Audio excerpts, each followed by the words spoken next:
Pai, do Filho e do Espírito Santo. Amém. O anjo do Senhor anunciou a Maria, ela concebeu do Espírito Santo. Ave Maria, cheia de graça, o Senhor é convosco. Bendita sois vós entre as mulheres. Bendito é o fruto do vosso ventre, Jesus. Santa Maria, Mãe de Deus, rogai por nós, pecadores, agora e na hora de nossa morte. Amém. Eis aqui a serva do Senhor, faça-se em mim segundo a vossa palavra. Ave Maria, cheia de graça, o Senhor é convosco. Bendita sois vós entre as mulheres. Bendito é o fruto do vosso ventre, Jesus.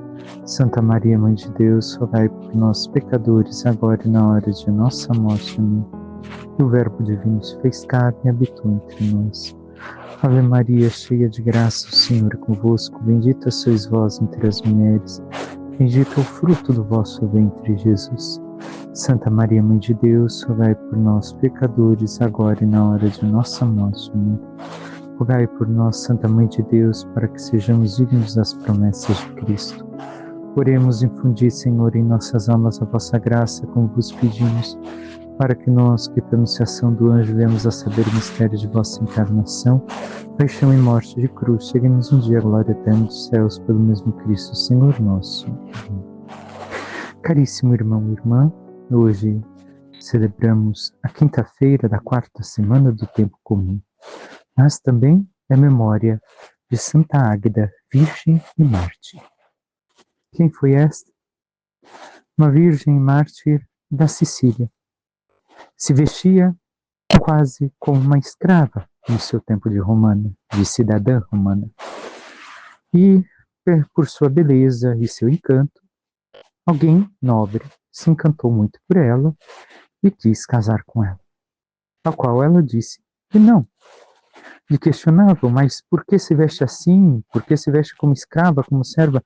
Porque nada vale mais nesta terra do que ser escrava de Cristo. Não me vale vestir como qualquer um, mas o que vale é ser verdadeiramente serva de Cristo, porque isso é o que me dá verdadeira liberdade. Com toda essa coragem, recusou aos encantos, ao convite para se casar com um nobre.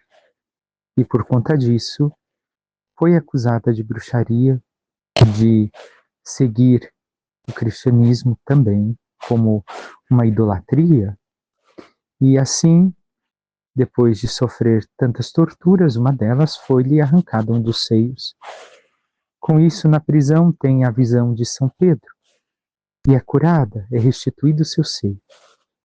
Vendo que nada dava certo, colocaram também na lava de vulcão, tentando matá-la. E não conseguindo, a decapitaram. E assim ela derramou seu sangue por amor a Cristo, da qual se fez única esposa. Que Santa Águeda interceda por nós, para que nós tenhamos esta mesma coragem e esta mesma fidelidade ao Senhor até o fim. Um amor sincero, autêntico. Vamos às leituras de hoje. A primeira leitura nos mostra o fim da vida do rei Davi. Estamos ainda no livro de Reis, ou melhor, fomos ao livro de Reis, porque até então estávamos em Samuel. Aproximando-se o fim de sua vida, Davi deu estas instruções a seu filho Salomão. Vou seguir o caminho de todos os mortais. Sê corajoso e porta-te como um homem. Observa os preceitos do Senhor teu Deus, andando em seus caminhos, observando seus estatutos, seus mandamentos, seus preceitos e seus ensinamentos, como estão escritos na lei de Moisés. E assim serás bem-sucedido em tudo o que fizeres e em todos os teus projetos. Então o Senhor cumprirá a promessa que me fez, dizendo: se teus filhos conservarem uma boa conduta, caminhando com lealdade diante de mim, com todo o coração e com toda a sua alma, jamais te faltará um sucessor no trono de Israel. E Davi adormeceu com seus pais e foi sepultado na cidade de Davi. O tempo que Davi reinou em Israel foi de 40 anos, 7 anos em Hebrom e 33 em Jerusalém. Salomão sucedeu o trono de seu pai Davi, e seu reino ficou solidamente estabelecido. Hoje escutamos este trecho da história, final da história de Davi, início do reinado de Salomão.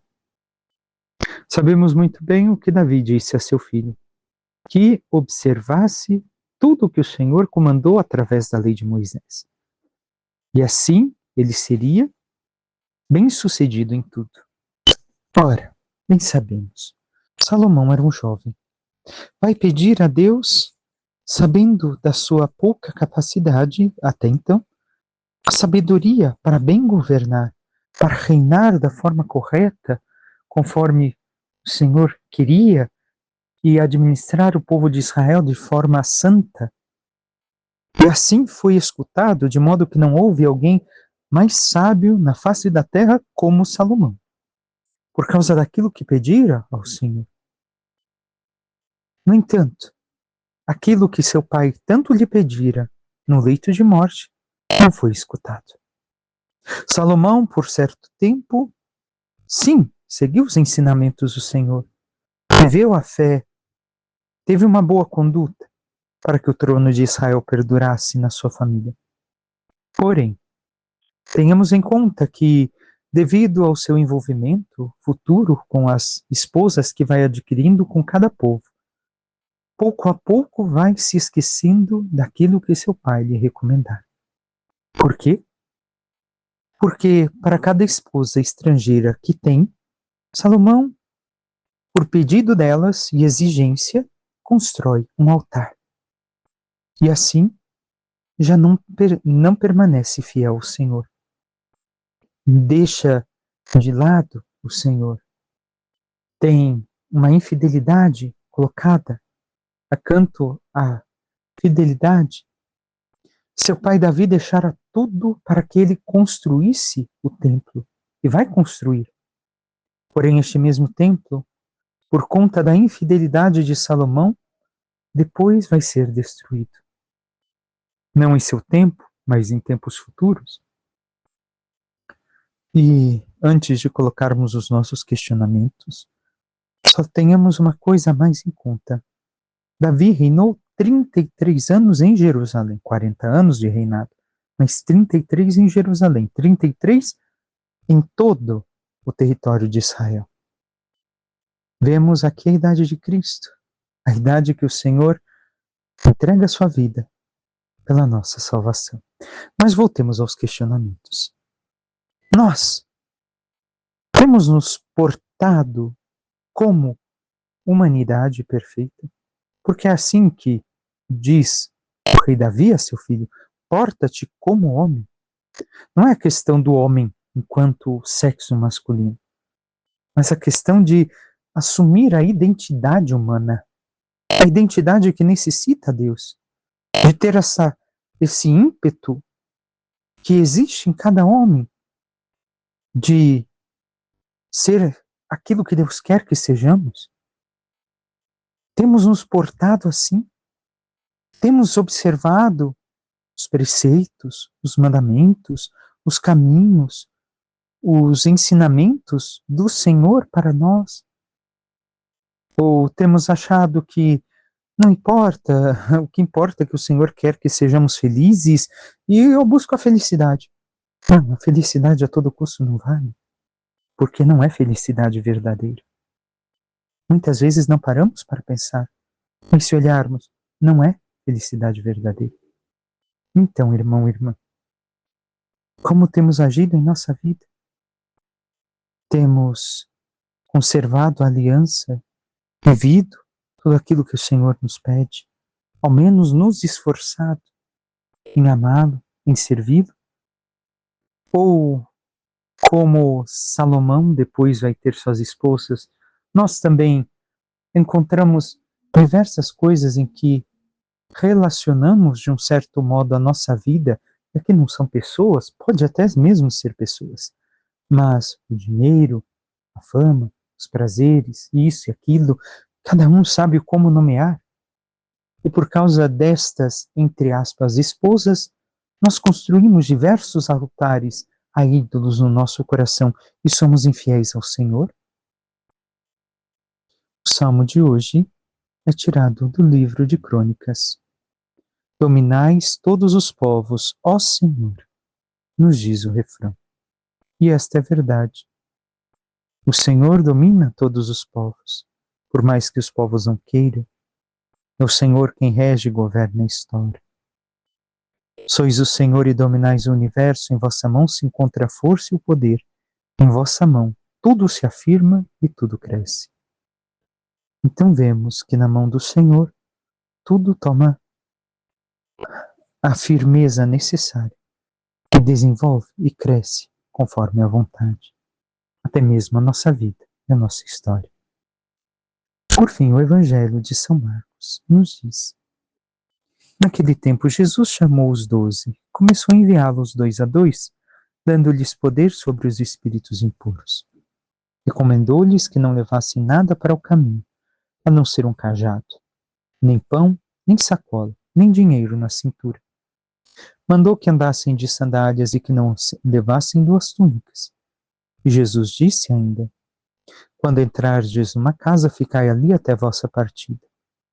Se em algum lugar não vos receberem, nem quiserem vos escutar, quando sairdes, sacudi a poeira dos pés como testemunha contra eles. Então os 12 partiram e pregaram que todos se convertessem. Expulsavam muitos demônios e curavam numerosos doentes, ungindo-os com óleo. Palavra da salvação, glória a vós, Senhor. O que podemos tirar para a nossa vida, recordar a meditação? Primeira coisa, Jesus não envia sozinho, envia 2 a 2. Para recordar que não somos nós. Eu, não é o meu eu que faz a obra. É a comunidade enquanto questão de ser igreja. É a igreja que através de mim, através de nós em comunidade que realiza a obra. Mas nós temos esta consciência ou queremos fazer o nosso eu prevalecer? O que infelizmente muitas vezes aparece na igreja. Tantos que querem que seu eu prevaleça mais do que a própria igreja. E o Senhor deu poder sobre os espíritos impuros, ou seja, deu poder de purificar a todas as pessoas. Recomenda que levasse somente um cajado. Por quê? O cajado é o apoio, mas também é a proteção. E aqui vemos, em certo aspecto também, a própria palavra de Deus, o próprio Senhor, que é o nosso apoio e a nossa proteção. Por que proteção? Olhemos, caminhando naquelas terras, naqueles lugares inóspitos que nós não conheceríamos, para que nos serviria o cajado? Como proteção contra serpentes que pudessem estar no caminho? Ou ainda algum animal que viesse a tentar nos atacar, lógico, não de grande porte, mas algum pequeno animal? Mas, nesse sentido, é a proteção espiritual que o mesmo cajado nos dá. O próprio Senhor: vós sois o meu cajado, nos diz o Salmo. Então o Senhor é o cajado, é a segurança, é nele que devemos de nos apoiar ao longo de todo o caminho. Depois continua: o que não deve de levar? Nem pão, nem sacola. Recordemos, por que não levar o pão? Porque devemos de confiar nele, que ele nos alimentará para a obra. Nem sacola, não acumular, não carregar o desnecessário, nem dinheiro. Por quê? Porque eu posso me apegar de certo modo. E depois mandou que andassem de sandálias e que não levassem 2 túnicas. Por que sandálias? Para proteger os pés ao longo do caminho? Ora, um caminho cheio de pedras, cheio de altos e baixos, cheio de dificuldades, alguma proteção. Naquele tempo se caminhava até descalço. E não levassem 2 túnicas. Por quê? Porque deve de ser uma pessoa e não aqui o significado de não ser uma pessoa dividida?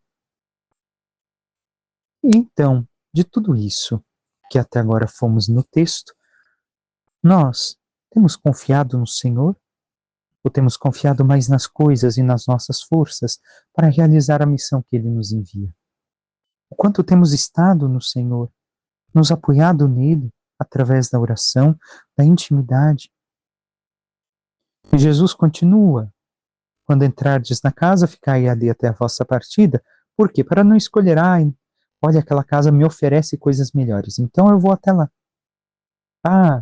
Essa pastoral que eu estou trabalhando, aquela outra ali me dá mais oportunidade de me aparecer, de ser reconhecido, de receber aplausos. Então eu vou trocar.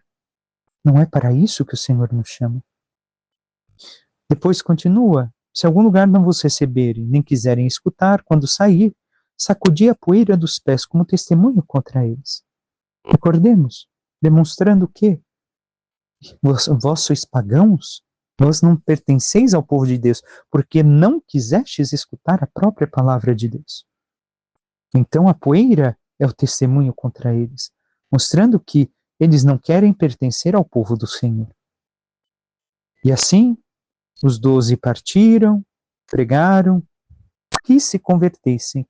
Primeira coisa necessária, conversão. E, por consequência, expulsavam muitos demônios e curavam numerosos doentes, ungindo-os com óleo. Nós temos realizado esta missão que o Senhor nos chama?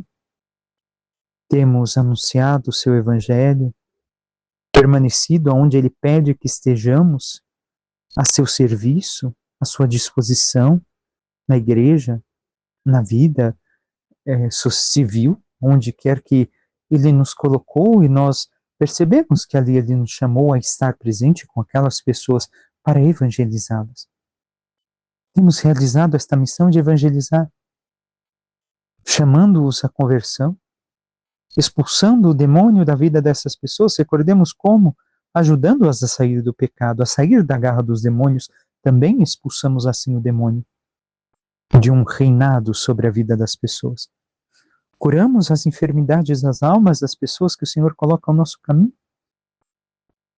E aonde não é acolhida a palavra de Deus e a vontade de Deus, também demonstramos que eles estão fazendo isso e, por consequência, deixando de pertencer ao povo do Senhor, se não querem escutá-lo, se não querem se converter. Peçamos à Santíssima Virgem Maria que interceda por cada um de nós, nos ajude a recordar cada vez mais a nossa vida, em nossas vidas, que somos discípulos do Senhor e que temos uma missão a realizar.